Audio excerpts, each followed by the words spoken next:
Mister 360 খ্যাতনামা সূর্যা কুমার যাদব একাই কিন্তু হায়দ্রাবাদকে আজকে কাঁদিয়ে ছাড়লো।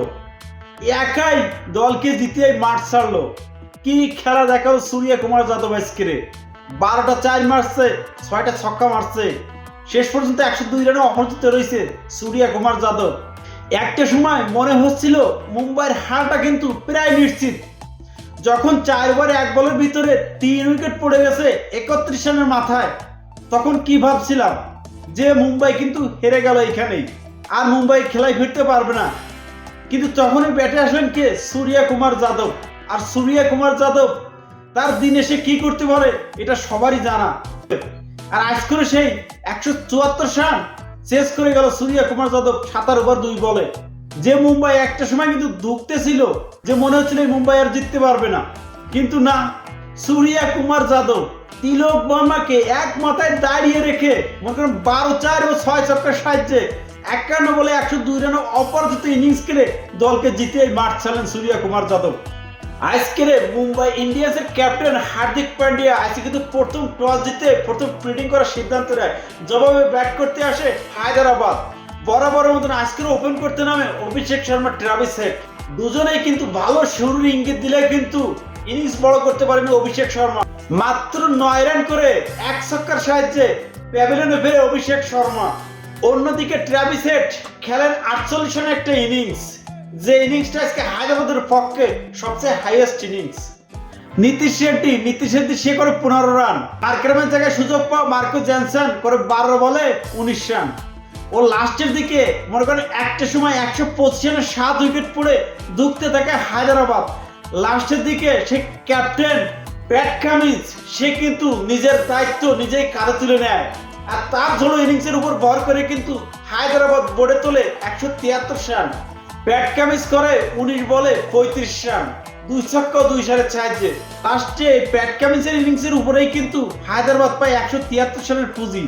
আজকের মুম্বাই ইন্ডিয়ান্সের পক্ষে পিছু চাওলা নেয় 3 উইকেট। অন্যদিকে দলের ক্যাপ্টেনও কিন্তু ফিরছে ফর্মে।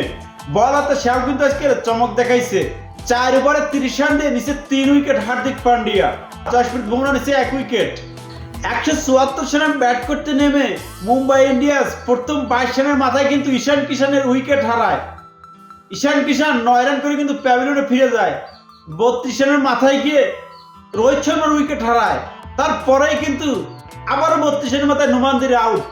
4 ওভার 1 বল। তখন কিন্তু একটা সময় মনে হচ্ছিল যে মুম্বাইয়ের হারটা শুধু সময়ের ব্যাপার। কিন্তু তখন ব্যাটে আসে কে? সূর্যা কুমার যাদব। অন্য মাথা থেকে ব্যাটিংয়ে থাকে তিলক বর্মা দীর্ঘগতিতে ব্যাটিং করলেও কিন্তু সূর্যা কুমার যাদব এক মাথাতে চালাতে থাকে ব্যাটিং তাণ্ডব। আর তার ব্যাটিং তাণ্ডবের কারণেই কিন্তু হায়দ্রাবাদের বোলিংরা কোনো পথ খুঁজে পাচ্ছিল না। কি করবে, কিভাবে সূর্যা কুমারকে আউট করবে, হয়তো সে কোনো সুযোগই দিচ্ছিল না সূর্যা কুমার যাদব। প্যাট কামিন্স বলেন, টি নটরাজন বলেন, ভুবনেশ্বর কুমার বলেন, সবাইকে কিন্তু পিটিআই সূর্যা কুমার যাদব তুলে নিলেন 2024 আইপিএলের প্রথম সেঞ্চুরি। আর সূর্যা কুমারের এই সেঞ্চুরিতে মুম্বাই ইন্ডিয়ান্স 7 উইকেটের বিশাল ব্যবধানে হারিয়ে দিল হায়দ্রাবাদকে। হয়তো মুম্বাইয়ের এখন জিতলেও কিন্তু কোনো লাভ নাই, কারণ মুম্বাইয়ের সেমিফাইনাল রেসটা অনেক আগেই খতম হয়ে গেছে। কিন্তু অন্যদিকে হায়দ্রাবাদের এখন একটা ম্যাচ হারা মানে তাদের অনেক বড় ক্ষতি, কারণ তারা এখন পয়েন্ট টেবিলে 4 নম্বর স্থানে দাঁড়িয়ে আছে। আর সেই জায়গা থেকে তাদেরকে সেমিফাইনাল রেসটা পাকা করতে হলে আর একটা ম্যাচ হারলেও কিন্তু চলবে না।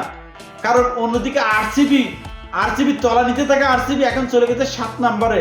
লাস্টের পর 3 ম্যাচে যদি আরসিবি জিতে যায় তাহলে তাদেরও কিন্তু সেমিফাইনালে যাওয়ার সুযোগ তৈরি হয়ে যাবে। তাই আজকের ম্যাচ হারে হায়দ্রাবাদের কিন্তু অনেক বড় ক্ষতি হয়ে গেল। পরিপ্রেক্ষিতে মুম্বাই জিতে কিন্তু মুম্বাইয়ের কোনো লাভ হলো না। তো ভাই ব্রাদার, অবশ্যই কোনো মন্তব্য থাকলে কমেন্ট বক্সে জানাতে পারেন। ধন্যবাদ সবাইকে, ভালো থাকবেন।